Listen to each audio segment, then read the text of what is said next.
Everyone, I hope आप सब लोग अच्छे होंगे। हम लोग आप कर रहे हैं कुछ क्वेश्चन जो कि होंगे कंडीशन बेस्ड क्वेश्चन। जैसे अभी तक आपने सीरीज में हमारे देखा, हमने काफी सारे क्वेश्चंस करे हैं कंडीशन बेस्ड। तो उसी में से ही एक क्वेश्चन हम करने वाले हैं। मैं अपने बारे में बता दूं, मेरा नाम अमन कुमार है। आप सीख रहे हैं हमारे साथ पाइथन। और आई होप आप सब लोग अच्छे होंगे। मैं डेटा साइंस ट्रेनर हूँ इन एप वॉश टेक्नोलॉजी। तो जल्दी से हम समय बर्बाद ना करते हुए अपना स्टार्ट करते हैं आज का क्वेश्चन, जिसमें क्वेश्चन हम कुछ ऐसे लेने वाले हैं। हमने इलेक्ट्रिसिटी बिल कैलकुलेट करना है हमारे यूजेस पे बेस पर। लाइक कैसे?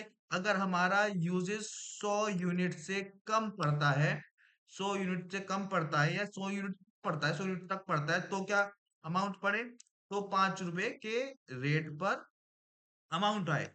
तो अगर 100 और उसके बाद 100 से ऊपर पड़ता है या 200 तक पड़ता है, 200 से कम तक 200 तक पड़ता है, तो हमारा क्या पड़े? 7 रुपए। फिर ये वाला जो रेंज है ये 7 रुपए के हिसाब से कैलकुलेट हो। फिर उसके बाद हमारी 200 से ऊपर की जो रेंज है, जो मोर देन 200 बैठेगी, वो क्या रेट पे पड़े? वो हम थोड़ा, वो 10 रुपए पे पड़ जाए। लाइक कुछ ऐसे।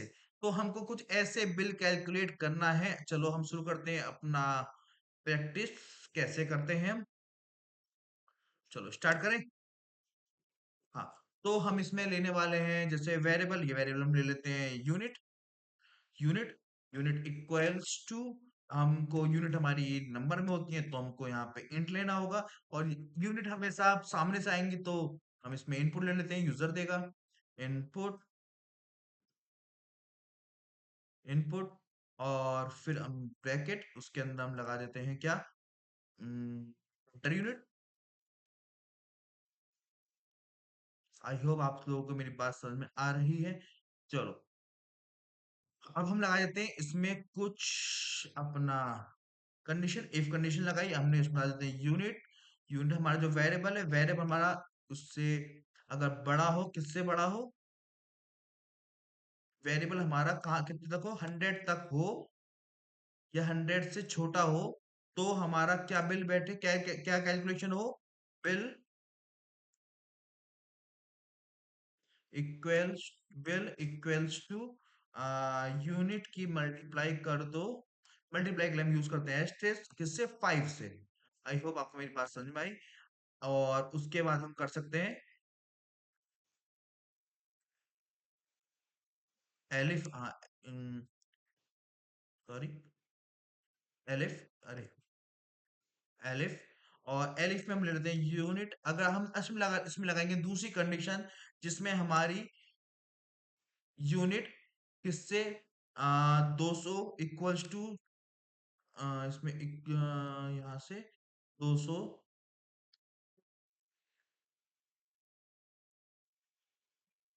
तो क्या लगाते हैं हम? Bill equals to unit. तो तो क्या कंडीशन बनेगी बिल में? तो हमको पहली वाली कंडीशन तो होगी ही, जो क्योंकि तक 200 तक पहुंच रहा है तो हमारी 100 तो पार कर चुका है। तो 100 में क्या कैलकुलेशन होगी हमारी? 5 से। ये बात हम समझ सकते हैं, अगर 200 तक पहुंच रहा है तो 100 तो क्रॉस कर चुका है वो।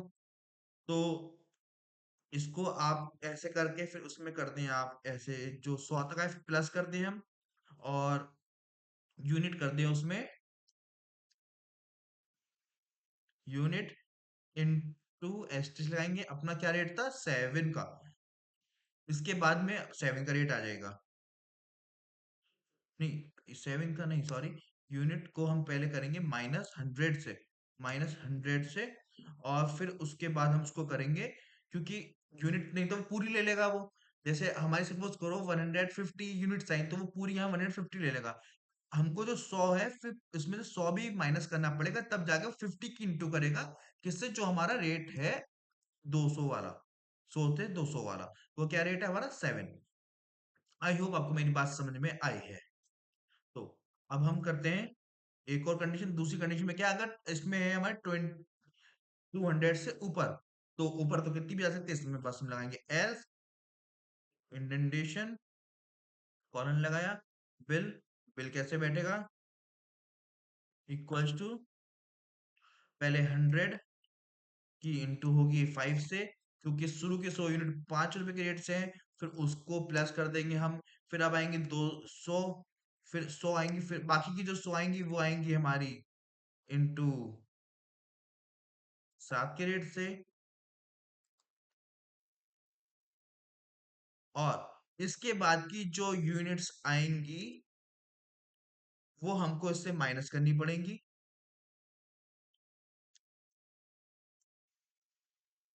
क्योंकि 200 क्रॉस कर चुका है तो वो तो माइनस करनी पड़ेगी, क्योंकि अलग अलग रेट है। -200, और जो इसमें आएगा उसकी कर दे हम इंटू कितना रेट है, 10 रुपए के हिसाब से। और अब हम इसको करा दे प्रिंट।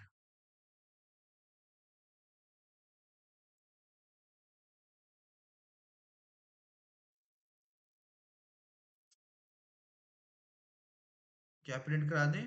बिल। तो अब मैं कर देता हूँ इसमें करीब 99। तो 99 का कुछ ये रेट बैठ रहा है। और मैं अगर इसमें कर देता हूँ 150, तो 150 का कुछ ये रेट आ रहा है। तो आई होप आपको मेरी बात समझ में आ रही है।